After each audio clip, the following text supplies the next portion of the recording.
Hello traders. నేను March 30కి ఒక prediction అయితే ఇచ్చాను. సురక్ష డయాగ్నోస్టిక్ లిమిటెడ్. ఈ స్టాక్ 30 రోజు నా స్టాక్ అనలిసిస్ అయితే చేసి మీకు చెప్పాను. అది ఎలాంటి స్టాక్ రికమెండేషన్ అయితే కాదు. నేను స్టాక్‌ని ఎలా బై చేస్తాననేది జస్ట్ మీ ఎడ్యుకేషన్ లెర్నింగ్ పర్పస్ కోసమే ఆ వీడియో అప్‌లోడ్ చేశాను. సో, నేను ఎలా అయితే చెప్పానో స్టాక్ స్టిల్ 6% అప్ సైడ్‌లోనే ఉంది. ఇంకా అది ఎక్స్‌పెక్ట్ చేస్తున్నాను ఇంకో 6% అప్ వెళ్తదని. సో, మీరు ఒకవేళ వీడియో చూడకపోతే నా యూట్యూబ్ ఛానల్‌లో నేను ఆల్రెడీ అప్‌లోడ్ చేసి ఉంటాను. ఒకసారి మీరెళ్లి చెక్ జేసుకోవచ్చు. ఇప్పుడు నెక్స్ట్ నా వాచ్ లిస్ట్‌లో యాడ్ అయ్యేది పీరియల్ గ్లోబల్ ఇండస్ట్రీస్. ఇదొక లార్జ్ కంపెనీ అనమాట. సో, ఇది ఫండమెంటల్‌గా అన్నీ చెక్ జేశాను. ఆల్మోస్ట్ నేను ఇందులో నుంచి 4% రిటర్న్ అయితే ఆల్రెడీ ప్రాఫిట్ బుక్ జేశాను. బట్ ఇంకా స్టిల్ నేను హోల్డ్ చేద్దాం అనుకుంటున్నా. ఎందుకనేది మీకు చెప్తున్నాను. ఇది ఎలాంటి స్టాక్ రికమెండేషన్ అయితే కాదు. Just for me education learning purpose కోసమే చెప్తున్నానండి. ఎలాంటి స్టాక్ రికమెండేషన్ అయితే కాదు. సో, నేను ఎలా స్టాక్స్‌ని బై చేస్తాననేది మీకు బేసిక్ నాలెడ్జ్ అనేది ప్రొవైడ్ చేస్తున్నాను. ఓకే. సో, లేట్ చేయకుండా మనం ఈ స్టాక్‌ని నేను ఎందుకు బై చేయాలనుకుంటున్నాను, ఎంత ఎక్స్‌పెక్ట్ చేయొచ్చు దీని నుంచి రిటర్న్ అనేది మీకు చెప్తాను చూడండి.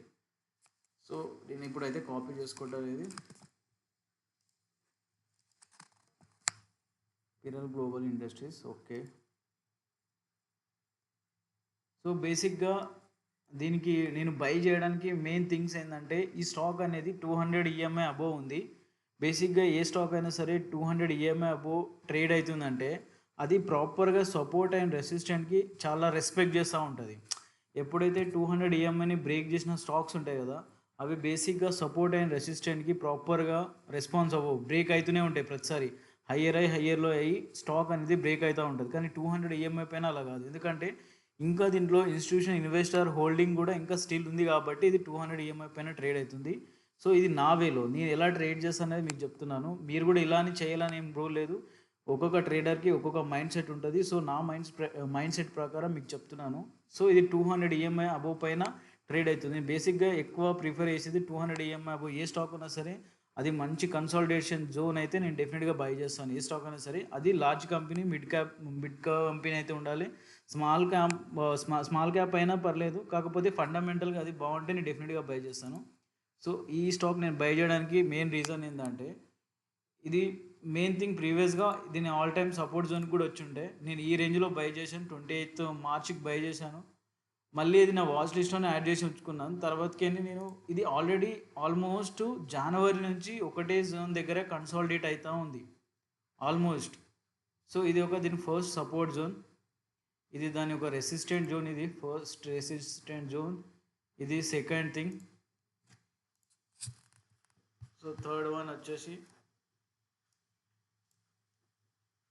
దీని ఇంకొక రెసిస్టెంట్ జోను. బేసిక్‌గా స్టాక్ ఒకవేళ రేపు 3 ఏప్రిల్ రోజు ఈ రేంజ్ నుంచి ఈ రేంజ్‌ని బ్రేక్ చేసి ఇక్కడ కన్సాలిడేట్ అయ్యే ఛాన్స్ ఉంటే డెఫినెట్‌గా నేను ఈ స్టాక్‌ని మళ్ళీ ఒకసారి నా వాచ్ లిస్ట్‌లో అయితే యాడ్ చేసుకుంటానండి. ఎందుకంటే బయింగ్ పొజిషన్ రెడీ చేసుకుంటాను. ఎందుకంటే ఆల్మోస్ట్ ఇది చూడండి, జనవరి 27th జనవరి నుంచి స్టాక్ ఇదే రేంజ్‌లో కన్సాలిడేట్ అయితుంది. హయ్యర్ అయి, మళ్ళీ హయ్యర్ లో, హయ్యర్ అయి, మళ్ళీ హయ్యర్ లో. ఇదే జోన్‌లో కన్సాలిడేట్ అయితూనే ఉంది. ఇది ఒకవేళ ఈ రేంజ్‌ని రేపు బ్రేక్ చేసి ఇక్కడ మళ్ళీ కన్సాలిడేట్ అవ్వడం స్టార్ట్ చేసి నేను ఈ జోన్‌లో బై చేయడానికి ప్లాన్ చేశానండి. డెఫినిట్‌గా ఎందుకంటే ఈ కంపెనీ ఫండమెంటల్‌గా అన్ని విధాలుగా కంపెనీ కూడా బాగుంది కాబట్టి సో డెఫినిట్‌గా బ్రేక్ చేసే ఛాన్స్ ఉంటది. సో, జస్ట్ నా వాచ్ లిస్ట్ స్టార్ట్ చేసుకుంటాను. ఒకవేళ బయ్యర్స్ ఎక్కువ ఇంట్రెస్టెడ్ ఉన్నారు అనుకుంటే నేను బయింగ్ పొజిషన్ అయితే చేస్తాను. మీరు కూడా ఒకసారి ఈ స్టాక్ కంపెనీ ఫండమెంటల్‌గా అనలైజ్ చేయండి. నేను ఫండమెంటల్‌గా ఆల్రెడీ చెక్ చేశాను ఇది.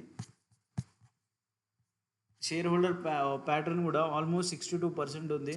ఒక స్టాక్‌ని బై చేసేటప్పుడు అట్‌లీస్ట్ దాని ప్రమోటర్ హోల్డింగ్ కూడా అట్‌లీస్ట్ 50, 60 అబోవ్ ఉంటే ఆ కంపెనీ స్టేబుల్‌గా ఉన్నట్టు. ఇది ఏదైతే పబ్లిక్ హోల్డింగ్ ఉందో ఇది 20 అంటే 20 అనేది okay, no issue. But 50%, 80% public holding ఉందనుకోండి, లిటరల్లీ చెప్తున్నా అలాంటి స్టాక్‌లో ఇన్వెస్ట్‌మెంట్ చేసే కన్నా దాన్ని అవాయిడ్ చేయడం బెటర్ అంటాను. ఎందుకంటే ఏదైనా పానిక్ సిట్యుయేషన్ వస్తే ఆ స్టాక్ డైరెక్ట్‌గా 20% లేదా 15% క్రాష్ అయ్యే ఛాన్స్ ఉంటది. ఎప్పుడైనా సరే ప్రమోటర్ హోల్డింగ్ ఎక్కువ ఉండి, పబ్లిక్ హోల్డింగ్ తక్కువ ఉండే స్టాక్స్ పైన ఎక్కువ ఫోకస్ చేయండి. సో, ఇదండి నా అనాలిసిస్ అయితే. సో, చూద్దాం. సో, ఏప్రిల్ 3కి స్టాక్ మరి అప్ సైడ్ వెళ్తుందా, డౌన్ సైడ్ వెళ్తుందా చెక్ చేద్దాం.